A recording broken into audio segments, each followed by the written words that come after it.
Ez már egy hihető mozdulat volt. Lényegében ugye ezek a mozdulatokat meg kell tanulni, tehát előképzettséget igényel. Azért mondom, hogy ne gyakorolja mindenki csak úgy, hogy mindenféle oktató segédlető nélkül, vagy edzősegédlető nélkül hirtelen nekiáll, mert azért természetesen is sérülésveszély történhet. És nézzük egy olyan pici jelenetet, amikor csak egy egyszerű hívó mozdulat, olyan történt ez, amikor az 1960-as évek beli Darkman filmekben, amikor fogta a két dollatot, elővette a kardot, és úgy volt a két kard a színpad közepén, a kardok újítva egymással.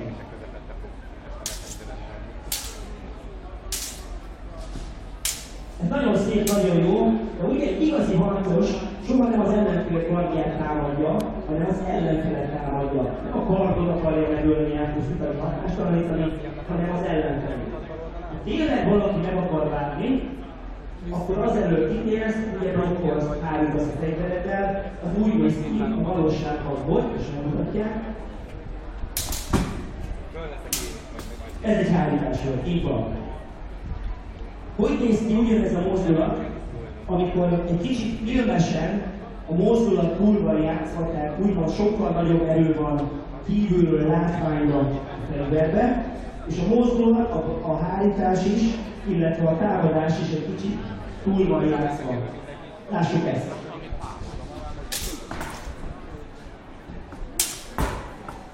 Ugye a játékban, az Assassin's Creed játékban láthatunk ilyen mozdulatokat. Természetesen most ugye a játékból emeljük ki ezeket a mozdulatokat, kihangsúlyozva annak a kornak a mozgásai. Minden fegyvernek, amiket használunk, minden fegyvernek megvan a saját fizikája. Egy kardnak, egy boknak, egy körnek, a legtöbb fegyvert valamilyen kategóriába be lehet sorolni. Ha ezeket a alapmozdulatokat megtanulja valaki, használja ezeket a mozdulatokat, akkor gyakorlatilag egy seprűnyéllel, a seprűnyélet is tud úgy fordulni, mint ugye egy rövidpotot, illetve egy rövidegykezes dolognak tartom. Mozgásokban, amiket használunk, nagyon sokszor ugye az edzésen, harcművészeti edzések folyamán használ technikákat segítünk. Nem mindegy, hogy valaki hogy esik el a színpadon. Nekünk egy kicsit, hogy a kardot tettünk szívesen, hogy sérülés legyen. De hogy néz ki, amikor úgy esett a színpadon, mint mondjuk ott volt nagy, amikor állített a matchbox egy egykorra. Ez ugye ilyen vicces mozdulat egy kicsit. Hogy néz ki akkor ez a mozdulat, amikor mondjuk hitelesebben tudjuk, hogy eleselnek?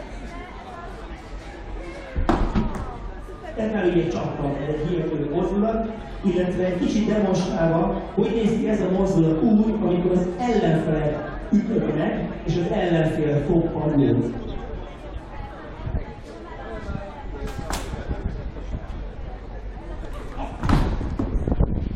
Igen, tehát ez szintén egy hitelesebb mozdulat. És a célunk az lenne sok-sok ilyen gyakorlatban természetesen, az a performance, amit bemutatom a színpadon, az minél életűbb legyen, minél határozottabb legyen, hiszen annál jobb lesz az előadásnak és az értéke.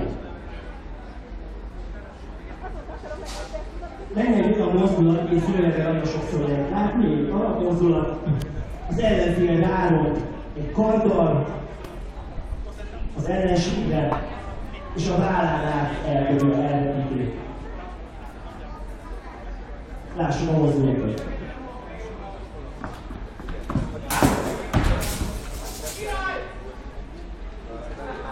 Köszönjük! Igazából ugye a hosszú távú célunk az lenne, hogy tényleg a performance-okban bemutassuk azokat a lehetőségeket, ami megkérdés a időtársadalmat Dávidot jöjjön vissza, és mondja meg, hogy nem fáj, ugye nem fáj. Ezt nem igaz a fele lesz otthon, hogy este 2 nap voltak, a tényleg nem fáj.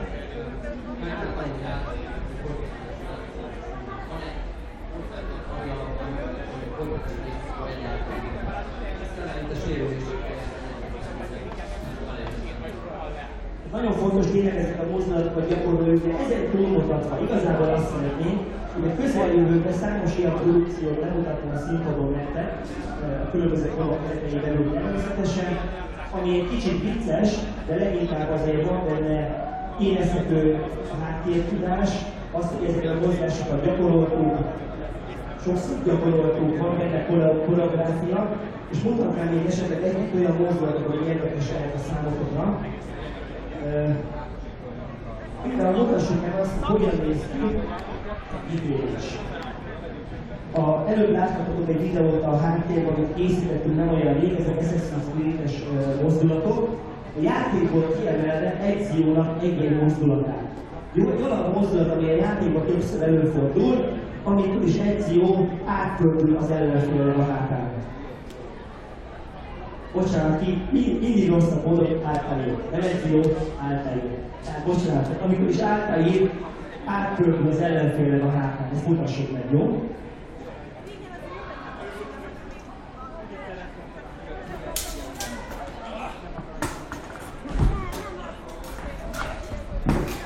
Ez a játékban egy kivégzésnek a mozdulata.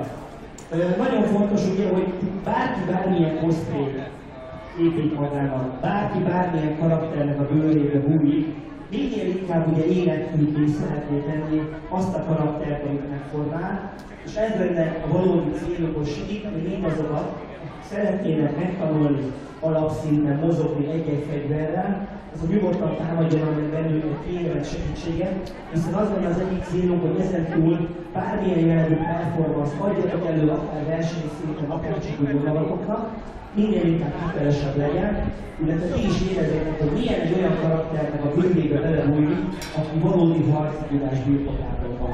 Kicsit odaadnám a mikrofont. Ahogy az keresztes barátaimban már elmondtam, hogy többféle műfajban szeretnénk majd különböző dolgokat alkotni. Így a Postfighters olyan nem csak Assassin's Creed-tel foglalkozva, hanem későbbiek során folyamatosan szeretnék fejleszteni a fegyverharcajánatokat, ha úgy tetszik, szó szerint és áttételtelenül is.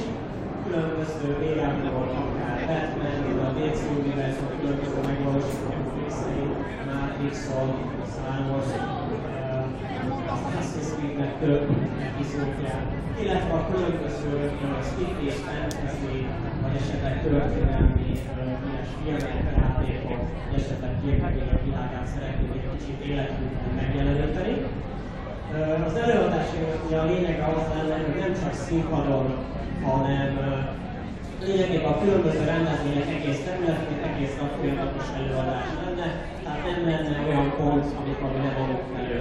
Postfightersnek egy alapvető célja az, hogy folyamatosan a színpadon vagyunk, csak legfeljebb átvitt értelemben. Tehát mindenhol megy, hogy ma is láthatnátok folyamatosan a üldözések, rajtaütések, assassination jelenetek, és természetesen a jól megszokott árva és vívó jelenetek.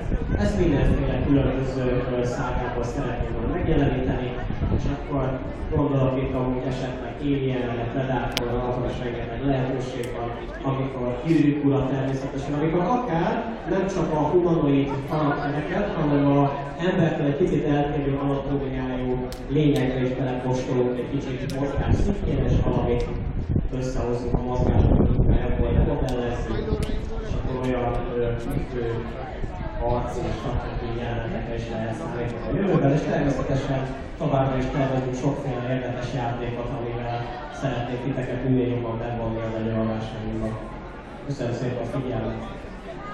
Köszönjük, hogy meghallgattatok bennünket, úgyhogy a következő alkalommal is még szeretnénk veletek találkozni. Most megyünk, mert nagyon elhúztuk az időt mégis szerintem.